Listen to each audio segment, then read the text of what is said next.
Assalamualaikum warahmatullahi wabarakatuh. Perkenalkan, kami dari kelompok 3 akan mempresentasikan tugas review jurnal dan buku dari mata kuliah adaptasi jaringan hewan. Berikut adalah nama anggota kelompok kami, yaitu saya sendiri, Maria Sasada Ramadhani dengan NIM akhir 074, Olivia Nisa Biu Utami Tampunan dengan NIM akhir 076, Nurma Musa dengan NIM akhir 080, dan Siti Hafsah Ratu Perwira Negara dengan NIM akhir 084. Berikut ada daftar pustaka yang kami gunakan untuk menyusun tugas kali ini.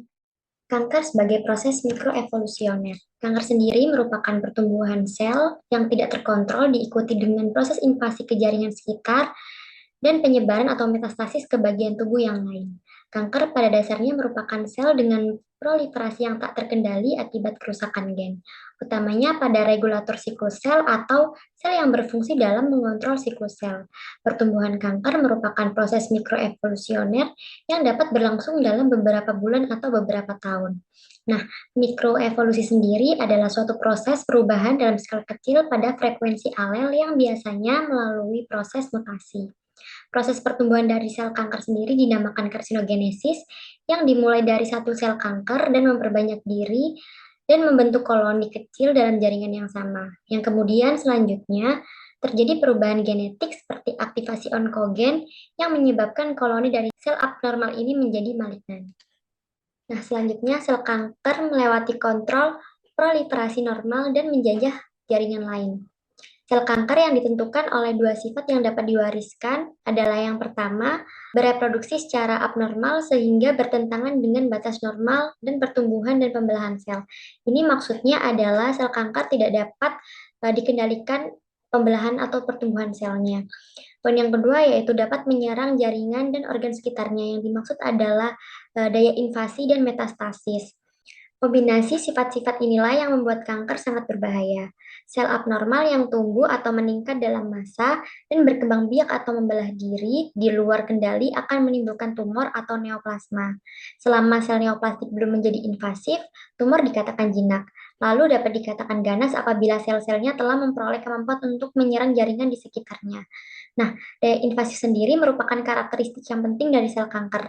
Ini yang memungkinkan sel kanker untuk memasuki pembuluh darah atau limfatik dan membentuk tumor sekunder yang disebut metastasis di tempat lain di dalam tubuh.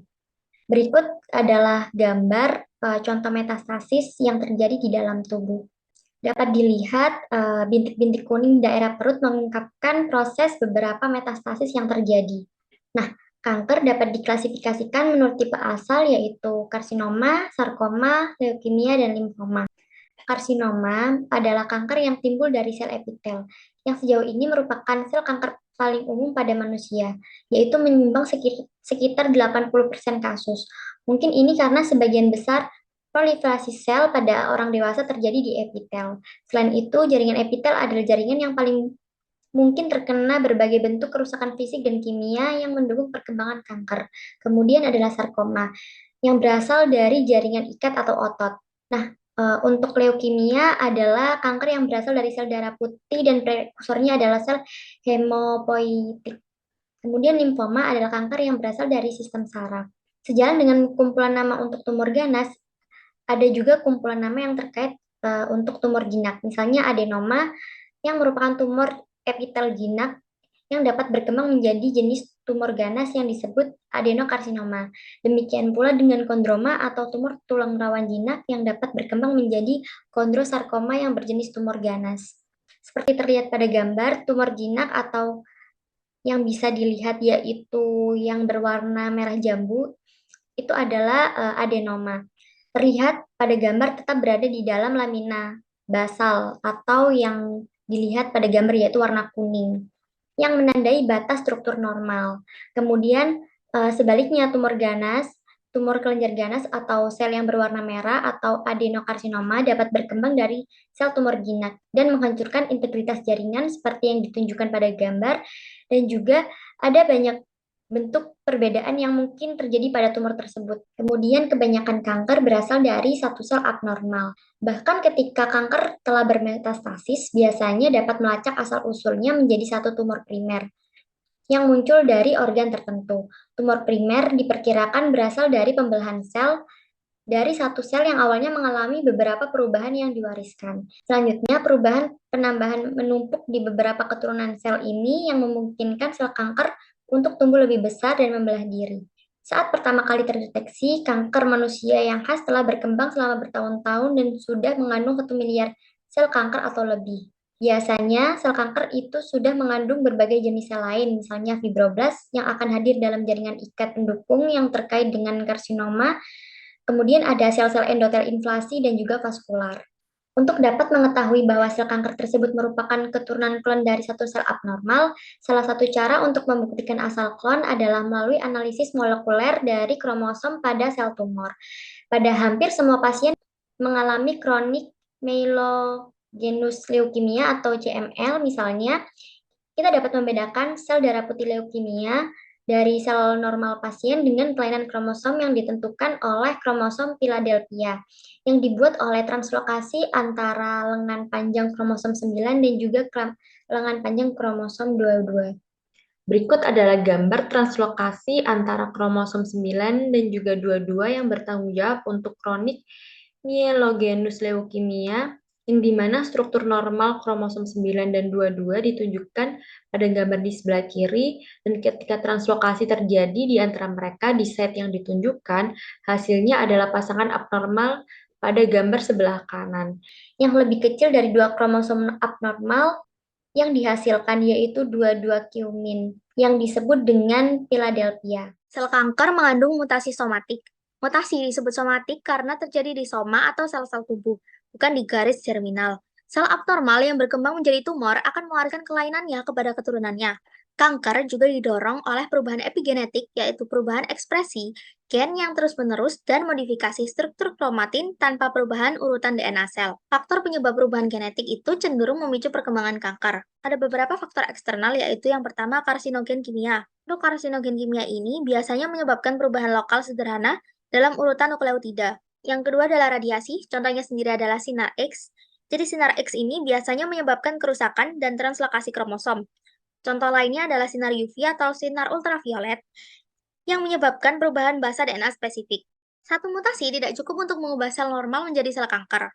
Banyak bukti menunjukkan bahwa perkembangan kanker biasanya memerlukan sejumlah besar independen, kecelakaan genetik, dan epigenetik langka yang terjadi pada garis keturunan yang berasal dari satu sel.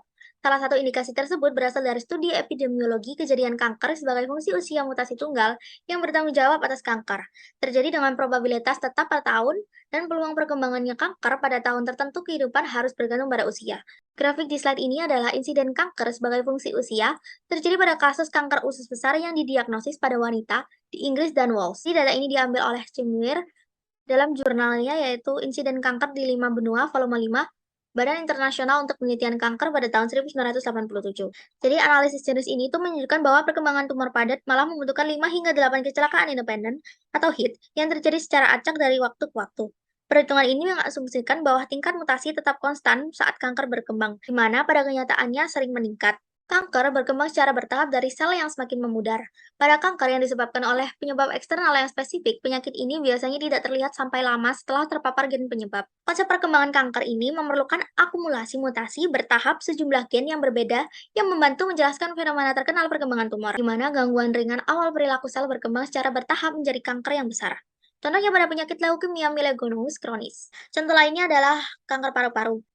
Jadi pada grafik ini terlihat peningkatan besar dalam rokok atau garis merah yang menyebabkan peningkatan dramatis pada kematian akibat kanker paru-paru atau garis hijau dengan jeda waktu sekitar 35 tahun. Perokok global mencapai puncaknya pada tahun 1990. Kematian akibat kanker paru-paru global diperkirakan akan menurun setelah jeda yang sama. Contoh selanjutnya adalah tahapan perkembangan kanker epitel cervix uteri. Terlihat ada 4 gambar yang pertama adalah normal epitelium. Jadi di gambar A adalah epitel squamosa berlapis dengan sel-sel yang membelah terbatas pada lapisan basal. Selanjutnya pada gambar B adalah neoplasia intraepitel tingkat rendah. Sel-sel yang membelah ini dapat ditemukan di sepertiga bagian bawah epitel. Sel-sel superficial masih rata dan menunjukkan tanda-tanda diferensiasi, tapi ini tidak lengkap. Selanjutnya adalah gambar C pada neoplasia intraepitel tingkat tinggi. Sel-sel di semua lapisan epitel berproliferasi dan menunjukkan diferensiasi yang rusak. Selanjutnya untuk yang terakhir adalah invasi karsinoma. Keganasan sejati dimulai ketika sel-sel bergerak melalui atau menghancurkan lamina basal yang mendasari lapisan basal epitel dan menyerang jaringan ikat di bawahnya. Perkembangan tumor itu melibatkan putaran acak berturut-turut Perubahan yang diwarisi diikuti oleh seleksi alam. Kanker muncul melalui proses di mana populasi awal sel yang sedikit abnormal atau keturunan dari satu nenek moyang abnormal berkembang dari buruk menjadi lebih buruk melalui siklus acak yang berurutan. Perubahan yang diwariskan diikuti oleh seleksi alam. Perkembangan tumor melibatkan elemen besar yang biasanya memakan waktu yang bertahun-tahun. Pada setiap perkembangan, beberapa sel individu itu memperoleh mutasi tambahan atau perubahan epigenetik yang memberikan keunggulan selektif atas tetangganya. Hal ini membuatnya lebih mampu berkembang di lingkungannya. Semakin besar jumlah sel tumor, semakin tinggi kemungkinan bahwa setidaknya satu dari mereka akan mengalami perubahan yang lebih menguntungkan daripada tetangganya.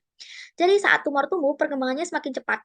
Keuntungan dari sel yang paling baik beradaptasi terus membelah, akhirnya menghasilkan klon dominan pada lesi yang sedang berkembang. Ketika mutasi baru muncul dalam setiap masa tumor, subklon yang berbeda dapat memperoleh keuntungan dan mendominasi.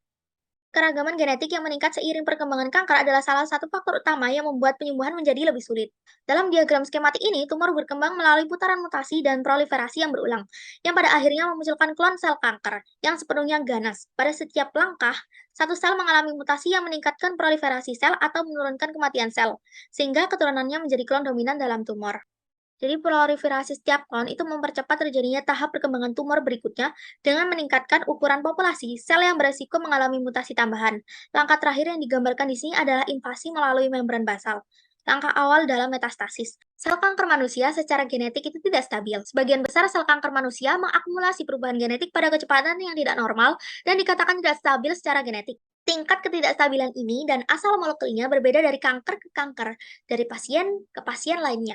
Sebagai contoh, sel-sel dari banyak kanker menunjukkan set kromosom yang sangat abnormal dengan duplikasi delesi dan translokasi yang terlihat pada mitosis. Untuk ketidakstabilan gen pada sel kanker ini dapat ditimbulkan dari cacat kemampuan untuk memperbaiki kerusakan DNA atau memperbaiki kesalahan replikasi dari berbagai jenis. Perubahan ini menyebabkan perubahan urutan DNA dan menghasilkan penataan ulang seperti translokasi dan duplikasi DNA lainnya.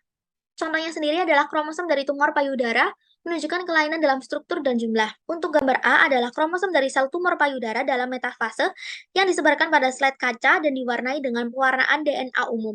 Sedangkan untuk gambar B adalah kombinasi molekul DNA berlaber fluoresensi yang mewarnai setiap kromosom manusia normal secara berbeda. Pewarnaan di sini ditampilkan dalam warna palsu yang menunjukkan beberapa translokasi, termasuk kromosom translokasi ganda pada anak panah putih yang terdiri dari dua potong kromosom 8 yang berwarna hijau coklat dan sepotong kromosom 17 atau yang berwarna ungu. Dan kariotip ini juga mengandung 48 kromosom, sedangkan untuk normalnya adalah 46 kromosom. Baik, yang selanjutnya yaitu sel kanker menampilkan kontrol pertumbuhan yang berubah. Mutabilitas dan jumlah populasi sel yang besar menciptakan peluang terjadinya mutasi pada sel. Sel kanker yang dapat ditumbuhkan dalam kultur biasanya menunjukkan fenotip yang berubah-ubah. Sel ini akan tampak tidak normal dalam hal bentuknya, motilitasnya, responnya terhadap faktor pertumbuhan dalam media kultur, dan yang paling khas adalah cara sel ini bereaksi terhadap kontak dengan substrat dan antar selnya. Sel kanker juga memiliki perilaku pertumbuhan yang sangat berbeda dengan sel normal. Sel kanker akan berubah dan akan sering membelah bahkan jika ditahan dalam suspensi. Sel yang berubah akan terus bergerak dan terus membelah. Dan sel ini akan menumpuk lapis demi lapis di dalam cawan kultur. Sel normal berhenti berkembang biak begitu mereka telah melapisi piring dengan satu lapisan sel. Proliferasi tergantung pada kontak dengan piring dan menjadi dihambat oleh kontak dengan sel lain. Fenomena ini biasa disebut dengan penghambatan kontak. Tetapi yang terjadi pada sel kanker justru sebaliknya. Sel kanker akan mengabaikan hambatan ini dan akan terus berkembang dan menumpuk di atas satu sama lain. Seperti yang ditunjukkan pada gambar yang ada di sini, yang terjadi di sini adalah hilangnya inhibisi kontak oleh sel kanker dalam kultur sel. Untuk gambar yang A ini menunjukkan skemanya, untuk yang B ini adalah mikrograf cahaya dari fibroblast normal, dan untuk yang C adalah sel yang sudah bertransformasi.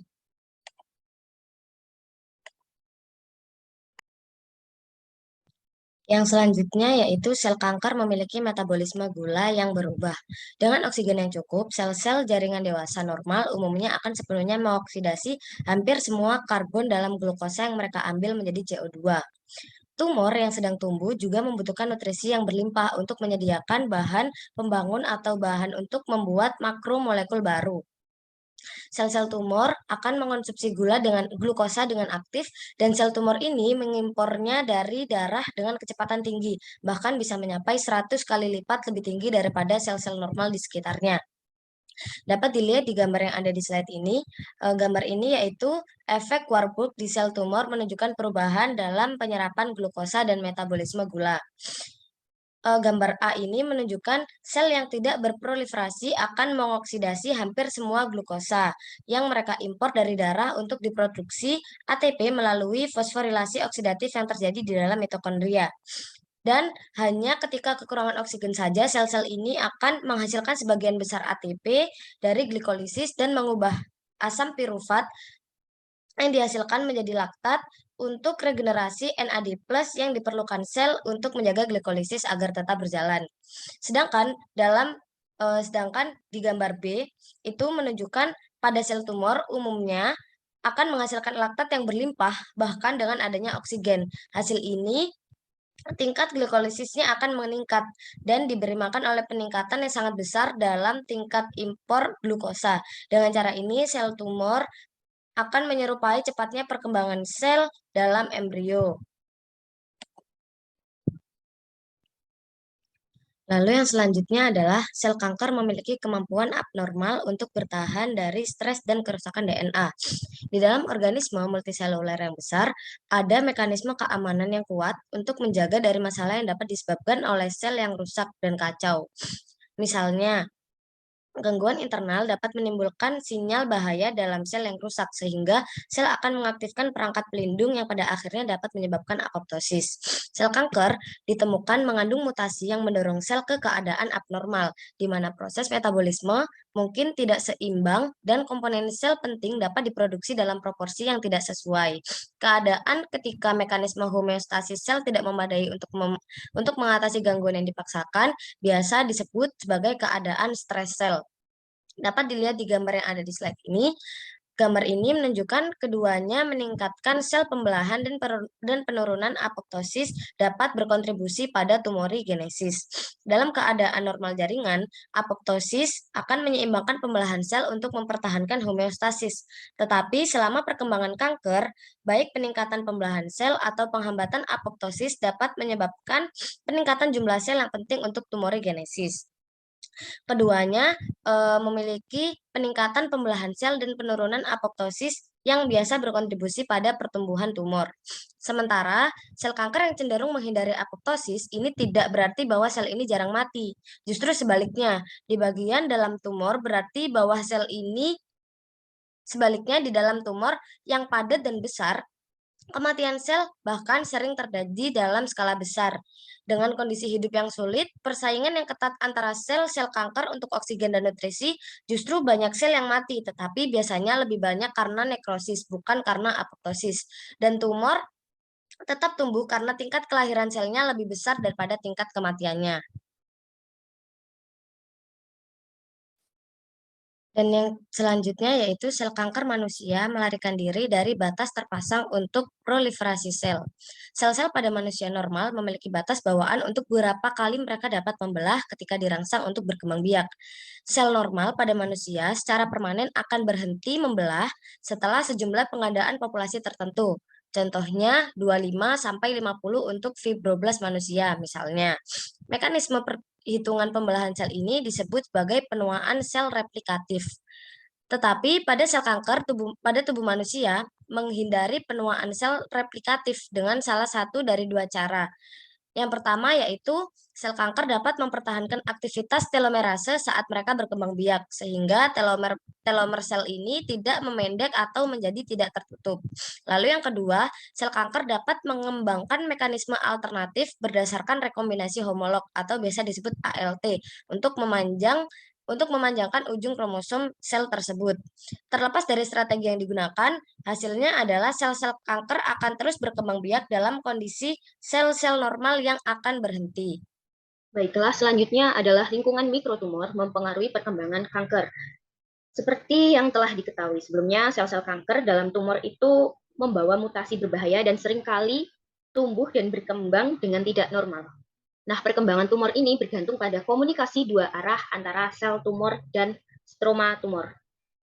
Stroma tumor di sini menyediakan framework atau kerangka kerja bagi sel tumor. Stroma terdiri dari jaringan ikat normal yang mengandung fibroblast dan sel darah putih inflamasi serta sel endotel yang membentuk darah dan pembuluh limfatik dengan perisit dan sel otot polos yang menyertainya. Nah, berikut ini adalah gambar dari lingkungan mikrotumor. Lingkungan mikrotumor di sini memainkan peran yang penting dalam tumorigenesis. Tumor sendiri terdiri atas banyak tipe sel, termasuk sel kanker itu sendiri. Kemudian ada sel endotelial dan perisit yang termasuk pada sel otot polos, kemudian ada juga fibroblast dan juga sel darah putih inflamasi. Ini saling berkesinambungan dan memainkan peran penting dalam tumorigenesis, yaitu perkembangan sel tumor. Nah, kemudian sel kanker itu harus bertahan hidup dan harus berproliferasi di lingkungan asing. Sel-sel kanker umumnya perlu menyebar dan berkembang di tempat-tempat baru melalui proses yang disebut metastasis. Nah, metastasis ini merupakan proses multi-step, artinya banyak step hingga suatu sel tumor itu berkembang dan bermetastasis. Sel-sel kanker pertama itu harus menyerang jaringan dan pembuluh lokal, kemudian bergerak melalui sirkulasi darah dan meninggalkan pembuluh untuk selanjutnya membangun koloni seluler baru di lokasi yang jauh. Nah, berikut ini ada gambar dari tahap-tahap pada proses metastasis. Seperti yang dapat dilihat di gambar ini, sebelah sini yaitu sel normal epitelium, itu bentuknya seperti ini. Kemudian apabila ada tumor jinak pada epitelium, dan sel tumor tersebut berubah menjadi invasif atau bersifat ganas, nantinya sel tumor tersebut akan memasuki kapiler darah. Setelah memasuki kapiler darah, kemudian akan bersirkulasi ke seluruh tubuh. Nah, apabila sudah memasuki pembuluh darah, nantinya dapat melekat pada pembuluh darah. Di sini contohnya adalah metastasis dari sel kanker di hati, di pembuluh darah hati. Kemudian apabila sudah melekat pada pembuluh darah, sel kanker tersebut nantinya akan membentuk mikrometastasis. Apabila sudah menetap di satu titik tersebut, nantinya mereka akan membelah diri semakin banyak dan membentuk suatu kolonisasi. Nah, di sini pada gambar terakhir ini, sel-sel kanker tersebut sudah membentuk koloni yang sangat besar dan ini menyebabkan terjadinya kanker liver. Nah, selanjutnya, banyak sifat yang berkontribusi pada pertumbuhan kanker. Sel kanker itu memiliki sifat-sifat khusus atau sifat-sifat tertentu. Yang pertama yaitu mereka tumbuh atau biosintetis dengan tidak seharusnya. Karena dibantu oleh metabolisme yang bergeser dari yang awalnya fosforilasi oksidatif menuju glikolisis aerobik. Yang selanjutnya yaitu melewati siklus pembelahan sel. Padahal seharusnya tidak. Jika sel normal tidak akan melewati siklus pembelahan sel. Dan selanjutnya invasif tentunya, yaitu ganas. Apabila invasif dan ganas, nanti arahnya dapat bermetastasis.